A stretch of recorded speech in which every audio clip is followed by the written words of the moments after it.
أنا اسمي سارة وعندي 23 سنة، وحيدة ما عنديش إخوات. خلصت جامعة وحاليا مخطوبة، وفرحي خلاص قرب. والفترة دي بنزل أشتري الحاجات اللي ناقصاني في جهازي. والدي بيشتغل مدرس، بيخلص المدرسة وبعد كده بيروح يدي دروس برا، وبيرجع بالليل على الساعة 11 12 كده. والدتي ربنا يخليها لي، هي اللي بتنزل وبتشتري معايا الحاجات اللي ناقصاني في جهازي وبتساعدني وكده. والدتي سمعها تقيل شوية. اتخطبت من حوالي سنة كده لجارنا خالد، بس بصراحة ما عشتش معاه قصة حب. هو اللي حصل ان هو تقدم لي واهلي وافقوا عليه على طول، وهو بصراحة يعني ما يترفضش. يعني لو اي بنت مكاني مش هترفضه. بس الفكرة كلها ان انا كنت بحلم من زمان قوي ان اللي هتجوزه ده اتجوزه على قصة حب. هو دكتور أسنان وشخص محترم جدا، علشان كده لا أنا ولا أهلي رفضناه. المهم، هو قبل ما يتقدم لي بصراحة أنا كنت يعني على علاقة بحد كده على الفيسبوك، وكنت متعرفة على واحد اسمه علي من 3 سنين، وفي بينا مشاعر جميلة وقصة حب ما تتوصفش. أي نعم احنا لما ما شفناش بعض خالص، ولكن اللي بينا على النت كان معوضني عن إحساسي بالفراغ أو باحتياجي لحد في حياتي. بس المشكلة هنا إن أنا كنت بعتبره زي جوزي بالظبط، كأني متجوزاه، مع إن أنا وهو ما بنتقابلش أصلا، لأن أنا من محافظة تانية. بس أنا بعشق كلامه معايا، وببقى طايرة في السما لما بنتكلم. المشكلة إن علاقتنا مع بعض كانت يعني متطورة شوية. يعني علاقتنا وصلت إلى إني كنت ببعتله صور ليا وفيديوهات لجسمي، هو اللي كان بيطلبها. وانا بصراحة ما كنتش بقدر اقوله لا، لاني بثق فيه جدا، لانه معايا بقاله 3 سنين، فمستحيل هيأذيني. كنا بنتكلم فون بالساعات، وهو برضه كان بيبعتلي صور ليه، يعني زي ما نكون متجوزين بس بعاد عن بعض. ما كنتش برفض له اي طلب. بس لما جه خالد يخطبني واهلي وافقوا عليه، قلت خلاص ربنا كتب لي حياتي مع اكيد هحس معاه بنفس المشاعر، واحسن كمان لانه هيكون قدامي لما احتاج له في يوم من الايام هلاقيه. وفي يوم من الايام بالليل بنتكلم انا وعلي، وعمالة افكر اعرفه ولا لا ان انا اتخطبت، ومش عارفة ردة فعله هتكون عاملة ازاي. كنت مترددة جدا اني اعرفه، بس قلت لا انا لازم اعرفه ان انا اتخطبت وكده، لاني ما بحبش اكذب او اخبي حاجة عليه. قلت له هو انا عاوزة اقولك على حاجة حصلت عندي. قال لي ايه هي؟ قلت له ان في واحد جارنا متقدم لي واهلي وافقوا عليه. قال لي عارفة ايه الحاجة الوحيدة اللي كنت خايف منها من زمان؟ هي ان اخسرك. طبعا مش هتقدري تفتحي وتكلميني بقى، خلاص هتنسيني، صح ولا ايه؟ قلت له انا ما اقدرش استغنى عنك، انت عارف اللي بينا، ولو عرفت افتح الفيس اكيد هبعتلك واكلمك، انا ما استغناش عنك. قال لي الايام هتثبت لي اذا كان كلامك صح ولا غلط، ولا بتقولي كده عشان تريحيني. عموما الف مبروك، وربنا يتمم لك على خير. انتي عارفة ان انا دايما بتمنى لك الخير. وقفلت معاه على طول. كنت مبسوطة اني عرفته علشان اقدر اكون مع خطيبي. خطيبي اكيد ملوش علاقة اذا كنت على علاقة بحد تاني ولا لا. المفروض ان الاهتمام والحب والمشاعر دي تكون كلها لخطيبي دلوقتي. وفعلا قررت اني اهتم واقرب من خالد، بس بعد شهر كده من خطوبتي، وبعد محاولات في كلامي معاه اني اقرب منه لدرجة ان انا اللي كنت بفتح الكلام الحلو واكون مستنية منه كلمة حلوة، للأسف ما بيعرفش يقول كلام زي اللي علي كان بيقولهولي. بدأت أحن لعلي تاني ولكلامه. حسيت إن خالد خطيبي مجرد اسم ملوش أي تأثير في حياتي غير كلمة خطيبي، إنما مشاعري كلها وقلبي لسه متعلقين بعلي وكلامه معايا. رجعت أكلمه تاني وعرفته إني مش عارفة أتأقلم مع خالد، وما قدرتش استغنى عنه خالص. قال لي وخطيبك ذنبه ايه؟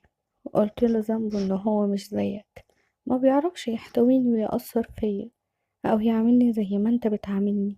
لما بيكون معايا بكون مفتقداك انت يا علي. مفيش الاحساس ده بيجيلي ازاي؟ بس عقلي وقلبي خلاص اتعودوا عليك انت. ولو يوم ما كلمتنيش فيه ببقى متضايقة وبحس ان في حاجات كتير قوي ناقصاني في حياتي ومحتاجة لها. قال لي خلاص انا موجود، لو احتجتي اي حاجة ولا احتجتي تكلميني هتلاقيني لحد ما الدنيا تتظبط مع خطيبك. واتفقنا على كده، وانا بيني وبين نفسي بقيت احاول اقرب تاني من خالد. بس هو للأسف شخصيته كده وطبيعته كده، هادي جدا وكلامه على القد ومفيش كلام حلو. بصراحة بقيت بحس بالملل الشديد قوي وانا معاه. وكنت برضو مقللة كلامي مع علي علشان ادي الخطيب فرصة ان اتعلق بيه، بس للأسف مفيش فايدة. وبقيت اكلم علي تقريبا كل اسبوع مرة او مرتين بعد ما كنا بنتكلم كل يوم، لانه بقى حاجة اساسية في حياتي. رغم وجود خطيبي كنت لازم كلام حلو. كنت بجري على علي واتصل بيه واعترف له ان هو وحشني وان هو اللي محلي حياتي ومديها معنى. وفي يوم كنت بكلم علي في التليفون ودخلت اعمل قهوة، كنت سهرانة معاه وكانت الساعة حوالي 12. جيت بصب القهوة وبحط الموبايل كده على الرخامة، للأسف ايدي اتخبطت في حاجة والموبايل وقع على الأرض. الشاشة اتكسرت كلها واتشرخت كلها وما بقتش شايفة اي حاجة في التليفون. رحت شلت الموبايل واتضايقت قوي وقتها. بس علي ساعتها كان لسه معايا في المكالمة. بقوله سامعني؟ قال لي اه. سامعك، في حاجة ولا ايه؟ قلت له الموبايل وقع والشاشة باظت وبكرة هنزل عشان اشوف حد يعملها لي، بس بابا يصحى من النوم علشان اخد منه فلوس. قال لي لو محتاجة حاجة قوليلي. قلت له ربنا يخليك. على فكرة علي قبل كده كان بيبعتلي فلوس كتير لما كنت بحتاج، كان فعلا بيبعتها مش بيقول اي كلام وخلاص، يعني ما كانش بيعزم عليا وخلاص. العلاقة اللي ما بينا فعلا كنا اتنين متجوزين حقيقي، مش مجرد علاقة بين اتنين اتعرفوا على بعض في النت وخلاص. المهم انا معرفتش انام وفضلت صاحية للصبح مستنية بابا يصحى يروح الشغل علشان أقوله على فلوس عشان أصلح موبايلي. ولما صحي أخدت منه 1000 جنيه ونزلت، وما كنتش عارفة الشاشة دي اتصلحت بكام، بس قلت أكيد يعني مش هتعدي المبلغ ده. بعد ما اطمنت إن الفلوس بقت معايا قلت أدخل أنام لأن صاحية من امبارح، قلت منين ما أصحى أبقى أشوف حد يصلحه. ونمت وصحيت في العصر، مش عارفة اوديه لمين ولا اصلحه فين، ولا اعرف حد بتاع صيانة بيشتغل في الشاشات، وخايفة اديه لحد ويبوظه او يبوظ فيه حاجة. واستنيت اسأل خالد خطيبي لو يعرف حد. رحت واخدة موبايل ماما واتصلت بخالد منه، لقيته استغرب اني بكلمه من موبايل ماما. قلت له معلش علشان موبايلي بس واقع والشاشة اتكسرت، انا بكلمك دلوقتي عشان لو تعرف حد كويس بيصلح الموبايلات او ليه في الشاشات يعني يصلحهولي. قال لي ثواني كده وقال لي اه اعرف حد حبيبي قوي وشاطر، بس خلينا نروح انا وانتي علشان يعمل الواجب ويهتم. قلت له ماشي، واتفقت معاه قبل الساعة 5 ونروح انا وهو. لبست ونزلت على الساعة 5 إلا ربع وقابلته. المهم ركبنا مواصلة فبقول له هو بعيد؟ قال لي لا، 5 دقايق وهننزل دلوقتي. قال لي على فكرة اللي شغال ده في الموبايلات والصيانة ده أحمد صاحبي من أيام الثانوية، وشغال في صيانة الموبايلات دي بقاله حوالي 8 سنين. قلت له تمام كويس ان في حد معرفة علشان مش عايزة اقدم موبايلي لحد يبوظ لي فيه حاجة. قال لي لا لا ما تقلقيش اطمني. ودخلنا المحل وكان في شاب واقف، واول ما شاف خالد لقيتهم بيسلموا على بعض وبياخدوا بعض بالحضن، وفضلوا يتكلموا شوية وفي الاخر خالد قال له ده موبايل خطيبتي وقع والشاشة باظت. قال له فين الموبايل؟ رحت انا مطلعه موبايلي ومديهوله. راح بص كده على الموبايل وقعد يقلب فيه شوية وقال لي للأسف نوع الموبايل ده الشاشة بتاعته مش متوفرة، يعني صعب نلاقيها، بس عشان خاطرك انتي وعشان خاطر خالد هسأل لكم في كذا مكان وهشوف حبايبي وان شاء الله هجيب لك واحدة، بس هتسيبهولي يومين واول ما اجيب الشاشة واركبها والجهاز يبقى جاهز هكلمك تيجي تستلمه. خالد قاله تمام ماشي، بس انا مش عارف ظروفي، ممكن اكون في العيادة ومعايا حالات. رحت قلت له لخالد طيب ما تديله رقم ماما، لو خلصوا يرن على ماما وانا انزل اجيبه واستلمه منه. قال لي مفيش مشكلة، وفعلا ادينا لبتاع الموبايلات رقم ماما وقال لي اول ما الموبايل يخلص هرن عليكي او على اي حد يجي ياخده ويستلمه مني. راح خالد قال له طيب الموبايل هيتكلف كام؟ فصاحبه قال له لا لما لقى الشاشة ومشينا على كده. بس قبل ما نمشي خفت عن علي يتصل على الموبايل وهو مع بتاع الصيانة. رحت رجعت بسرعة قلت له ممكن اخد الخطوط علشان اشغلها في موبايل تاني لحد ما ده يتصلح. قال لي ماشي مش مشكلة، اه طبعا خديها. وراح فاكك الخطوط من الموبايل وادهاني. بيني وبين نفسي قلت الحمد لله، ما كنتش هعرف انام من التفكير لو كان علي كلمه او اي حاجة تحصل. وعدى اول يوم وتاني يوم وانا مستنية حد يتصل على موبايل ماما يقول الموبايل خلص علشان اروح اخده. محدش اتصل. تاني يوم لقيت موبايل ماما بيرن، رحت اشوف مين اللي بيتصل. لقيت رقم غريب، فتحت عليه قلت له مين؟ قال لي لو سمحتي كان في حد بيصلح التليفون وسايب الرقم ده عندي. قلت له اه انا اللي كنت مع خالد خطيبي وجينا سلمناك التليفون. قال لي تمام تقدري تيجي تردي التليفون، بس نصيحة ليكي بلاش تجيبي خالد معاكي. ايه اللي بتقوله ده؟ قال لي انا زي اخوكي وعارف مصلحتك ومش عاوز اتدخل في تفاصيل اكتر من كده. انا بصراحة مرضتش اكتر معاه ولا اساله في ايه، وقلت له تمام وقفلت معاه. وكنت مرعوبة وعمالة افكر بيقولي ليه كده ومش عاوزني اروح انا وخالد ليه. ما قدرتش استنى من القلق ده. رحت لبست بسرعة ونزلت ركبت عربية ورحت قدام المحل. دخلت المحل ما لقيتوش، لقيت واحد تاني اللي واقف عند هنا كان بيصلح لي التليفون. قال لي دقيقة واحدة استنيه يجي، هو بيجيب حاجة وجاي. كل ده وخلاص الرعب والخوف جوايا مش قادرة اوصف لكم عامل ازاي. ومرضتش اتصل بخالد يجي معايا، قلت يكون فعلا في حاجة. المهم لقيته دخل المحل وبيقول لي ازيك، حمد لله على سلامتك. قلت له الله يسلمك. قلت له هو في ايه؟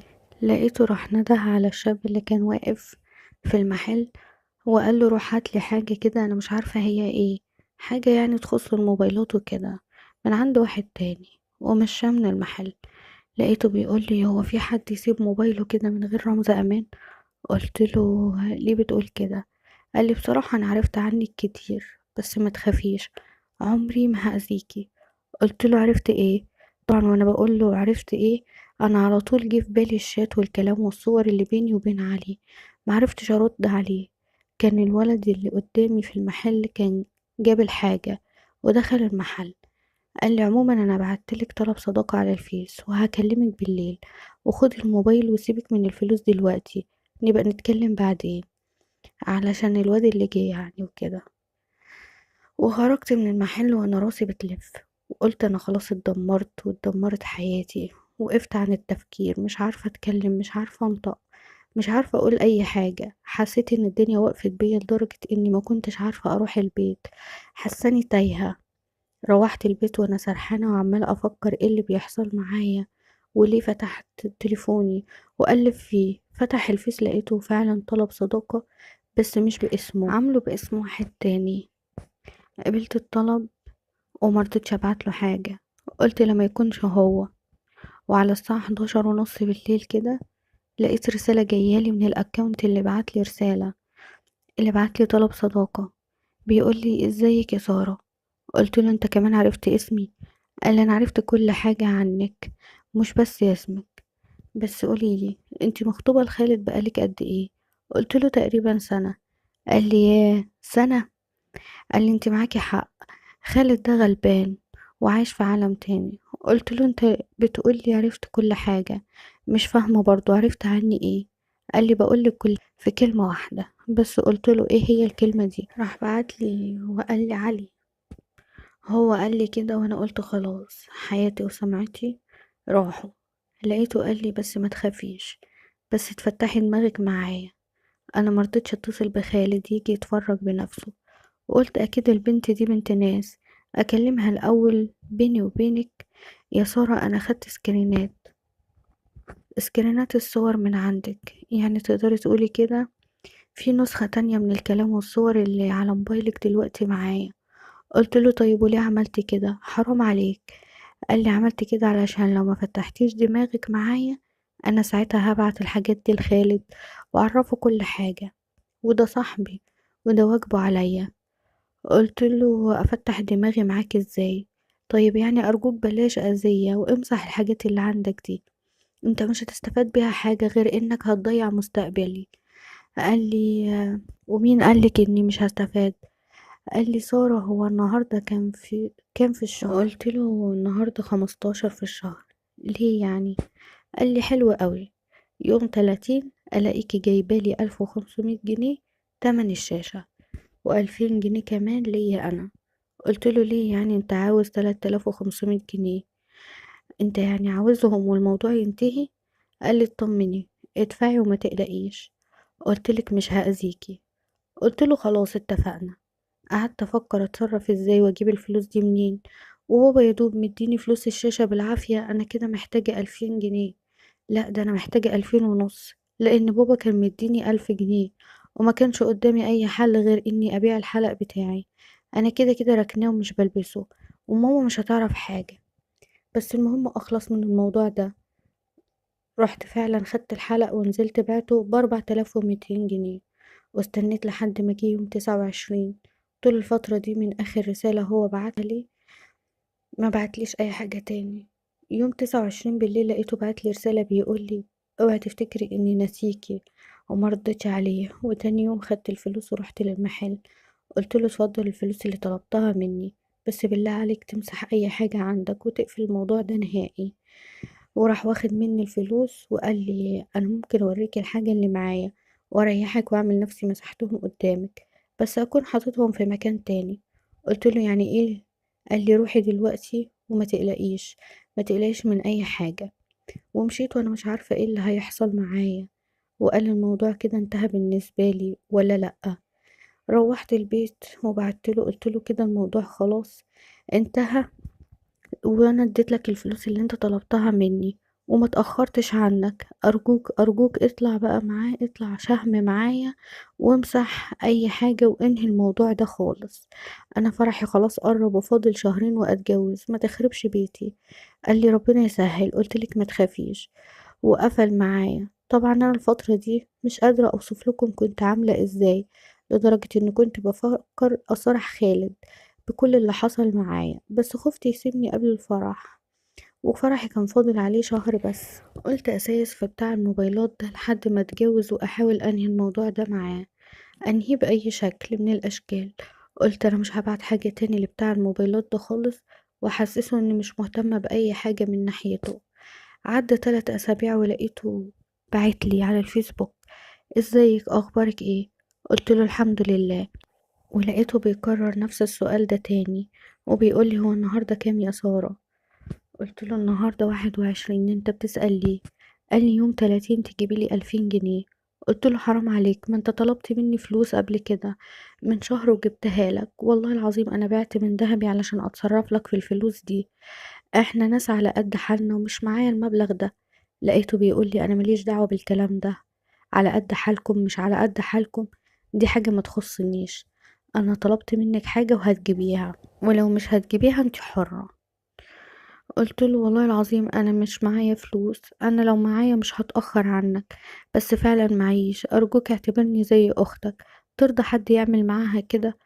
قلت له لقيته بيقول لي اه ارضى لو الفلوس ما جاتش يوم 30، ما تزعليش مني. وقفل معايا. وانا ساعتها ما كانش معايا 1000 جنيه. وفي يوم 30 رحت رن عليه وقلت له بص، انا كل اللي معايا 1000 جنيه، وبالله عليك تاخدهم وتسيبني في حالي. خد مني ال1000 جنيه وقال لي ماشي يا سارة، انا رايح مشوار دلوقتي وهبقى اكلمك. وخرجت من عنده وانا منهارة وعاوزة اعيط على كل اللي انا فيه، مفيش حد معايا ينقذني ولا عارفة اقول لحد، ومنفعش اصلا حد يعرف. بعد فترة رجع يكلمني تاني، وبقوله انا سبتك المرة اللي فاتت مع انك مدتنيش وما جبتليش اللي اتفقنا عليه. قلتله انت عاوز ايه مني؟ قال لي بصي انا مش هتقل عليكي، هي 1000 جنيه تجيبها لي بس ليوم 30 في الشهر. قلت له انت بتقول ايه؟ انا ما بشتغلش اصلا ومش باخد مصروف، انا مش هقدر اعمل اللي انت بتقول عليه. ارجوك، انا واحدة على قد حالي، والله ما معايا المبلغ ده كل شهر. قال لي طيب سيبيني افكر. اصلا انا بصراحة كده بفكر اعرف خالد وابعت له كام صورة كده للناس اللي عندكم في المنطقة، الناس اللي هناك كتير، اللي انا اعرفهم هناك كتير. قلت له بالله عليك ما تأذيني وما تدمرش حياتي، ما تدمرش حياة واحدة، انت مش هتستفاد حاجة لما تعمل معاها كده. قال لي ربنا يسهل، وراح قافل. وانا الفترة دي كنت قاعدة في البيت مكتئبة ومش طايقة حد، وكل شوية ماما تسألني مالك انت متغيرة ليه، وبابا يسألني واقول لهم لا مفيش حاجة، بس متوترة قبل الفرح وكده، ان خلاص فاضل اسبوع على فرحي، وانا عايشة اصعب فترة في حياتي، وخايفة يبعت حاجة للناس اللي جيران والخالد وكده. وفضلت عايشة على أعصابي، يعني إن هو يبعت حاجة لخالد وكده بما إنهم أصحاب، يقول إن هو يوجب معاه قبل ما يتدبس فيا. رحت مكلمة على الفيس وقلت له أبوس رجلك ما تبعتش حاجة لخالد، أنا فرحي كمان أسبوع ما تكسرش فرحتي. قال لي أنا من البداية وأنا مطمن إني مش هأذيكي، افرحي وعيشي حياتك وما تفكريش في حاجة. بصراحة كلامه طمني شوية وخرجني من الحالة النفسية اللي أنا كنت فيها. وفعلا جه ميعاد الفرح واتجوزت خالد. وبعد أسبوعين من الفرح لقيته بعتلي على الفيس قال لي شفتي أنا طلعت جدع معاكي ازاي؟ قلت له ربنا يخليك، بس أنا نفسي أعيش حياتي في أمان وأستقر. قال لي ما انت عايشة أهو. قلت له خلاص والله أنا مش مرتاحة خالص، وكل تفكيري خايفة لا تعمل حاجة أو تبعت الحاجات دي اللي معاك لخالد. قال لي لا ما تخافيش اطمني. الغريب اني لقيته هو سألني عن علي وقال لي هو انت لسه بتكلميه؟ قلت له لا. قال لي متأكدة؟ وانا بصراحة كنت بعد اسبوع من الفرح بعتله وكلمته. رحت قايله له انا كلمته بس مرة واحدة. قال لي ايوه كده، انا بحب الصراحة. في الوقت ده حسيت ان هو مراقب التليفون بتاعي او الفيس، مش عارفة. لقيته بيقول لي تعرفي حاجة؟ قلت له ايه هي؟ قال لي انا بحسد الاتنين عليكي. قلت له ليه بتقول كده؟ قال لي واحد زي القمر، زي واحدة زي القمر زيك عايشة بإحساسها ومشاعرها مع حد، وعايشة بجسمها مع حد تاني. قلت له نصيبي، دي حاجات مش بإيديا، وأنا حاليا بحاول أقطع علاقتي بعلي خالص. قال لي حلو قوي، تقطعي علاقتك بعلي وتخليكي معايا. قلت له انت بتقول ايه؟ انا مش فاهمة حاجة. قال لي بقولك اللي انت سمعتيه. على فكرة أنا اللي خلاني أعمل معاكي كده من البداية إني كنت معجب بيكي. حتى لما دخلت انتي وخالد المحل عندي قلت في بالي يخرب بيت القمر، ولما عرفت إنك خطيبته مرضتش أتكلم معاكي، ولو عاوز أذيكي وانتي مش فارقة معايا كنت أذيتك من بدري. قلت له ما ينفعش اللي انت بتقوله ده، دلوقتي أنا متجوزة وده ما ينفعش. قال لي وما كنتيش متجوزة لما بعتي لعلي تكلميه؟ قلت له انا قلت لك اني خلاص هقطع علاقتي بيه علشان اشوف جوزي وبيتي. قال لي الكلام ده مش عليا، وانتي كده كده مش حابة جوزك ومش حابة تساعدي نفسك، وانتي حاليا ما قدامكيش غير خيارين بس، يا الفلوس اللي متفقين عليها كل شهر تجيبيها لي، يا نتكلم وتكوني معايا. بيني وبين نفسي قلت اخده على قد عقله واكلمه خلاص ونرتاح من تهديده ده، وفي نفس الوقت مش هدفع له فلوس. وقلت خلاص هفكر طيب وارد عليك. قال لي ماشي. تاني يوم بعتلي وقال لي ها فكرتي؟ قلت له افتكرت ايه؟ وايه بتعملي ايه؟ قلت له خلاص انا معاك. قال لي وما فيش حاجة اسمها علي تاني نهائي. قلت له اتفقنا. وبعدها بيومين لقيته بيتكلم معايا بس بطريقة تانية خالص بعيدة عن طريقة التهديد اللي كان طول الوقت بيعاملني بيها. وبدأ يحسن من صورته قدامي ويقول لي: انا عملت كده معاكي انتي بالذات علشان عجبتيني اول ما شفتك، وكان نفسي اتعرف عليكي واتكلم معاكي، انما انا في العادي في شغلي مش بعمل كده مع حد. وبصراحة كل يومين بقى يبعت لي رسايل وكلام حلو، وفي المقابل فعلا ما بقتش اتكلم عليه، وطلب مني اعمل له حظر، وفعلا عملت له حظر. المشكلة ان خالد جوزي كل ده مش دريان بأي حاجة، بقى يرجع من عيادته على الساعة 12 بالليل، يدوب ياكل لقمة ويدخل ينام عشان بيكون تعبان. حتى كلامه معايا بقى قليل قوي، وحاليا علاقتي بعلي انتهت تماما. هو بقيت مع أحمد بعد ما تصرفاته بقت كويسة بالنسبة لي، وفي نفس الوقت بقيت أتقي شره. بس للأسف كان بيطلب مني حاجات كنت بعملها مع علي، وما بقتش عارفة أقوله إيه، فكنت بوافق وأعمل اللي هو عايزه. وبقى يكلمني في التليفون وعلاقتنا بقت كويسة قوي مع بعض، خصوصا إني حاسة بحرمان من خالد، حرمان فظيع في كل حاجة. لما قربت شخصية أحمد وفهمته، أنا كمان حبيته بعد ما كنت بكرهه، وبقينا نتكلم كل يوم وخالد في الشغل، سواء بقى ماسنجر أو فون، وساعات كنا بنتكلم كاميرا، لحد ما أحمد ما يكونش في المحل ويتصل بيا في البيت ويكون حابب يشوفني. حاليا قلبي متعلق مع أحمد، لأن خالد أصلا ما بقاش معايا، وإن لكل همه الشغل وبس. حسيت بإهمال جامد قوي من خالد. وفي يوم لقيت أحمد بيقولي: هو احنا هنفضل نتكلم فون وكاميرا بس؟ أنا عاوز أشوفك. قلت له: ماشي، خالد يروح الشغل وهجيلك المحل. قال لي: هتجيلي فين؟ قلت له: اجيلك المحل. قال لي: محل ايه ومحل مين؟ ومين قالك ان انا عاوزة اشوفك في المحل؟ قلت له: امال انت عايز ايه؟ قلت له: امال عاوز تشوفني فين؟ قال لي: عاوز اشوفك في مكان نكون فيه لوحدنا. قلت له: صعب ده اللي انت بتقوله. قال لي: ولا صعب ولا حاجة. قال لي: اعتبريني جوزك اليوم. فقلت له: لا، مش هينفع. لقيته زعل مني ومبقاش يتكلم معايا، قعد حوالي 3 أو 4 أيام ما بيكلمنيش. انا بصراحة رحت مكلمه، قلت له: عشان خاطرك بس هنتقابل. لكن هنتقابل فين؟ قال لي: في شقة واحد صاحبي بتكون فاضية ومحدش قاعد فيها، وانا معايا المفتاح بتاعها. قلت له: ماشي، بس انا عمري ما عملت كده مع حد وخايفة قوي. قال لي: لا، ما تخافيش، المهم تنزلي بكرة بدري على الساعة 10 الصبح، بتكون الدنيا هادية في الشوارع عندهم. هتجيلي عند المحل وتمشي ورايا، واول ما ادخل تدخلي ورايا بعدها ب5 دقايق. قلت له: ماشي. تاني يوم خالد نزل الشغل وانا الساعة 9:30 نزلت ورحت لأحمد المحل. لقيت المحل مقفول، ولقيت أحمد، ولمحت أحمد من بعيد، راح متصل بيا وقال لي: تعالي ورايا.